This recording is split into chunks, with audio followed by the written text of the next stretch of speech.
चिराइया के चोच से लागल पेट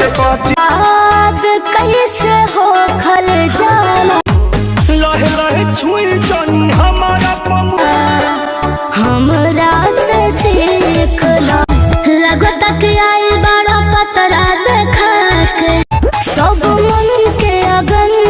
चोर होए बॉडी पकड़ी तारा जाए लुटा के राजा तोरा से गिर लगी लो देहिया से थकावट दूर होए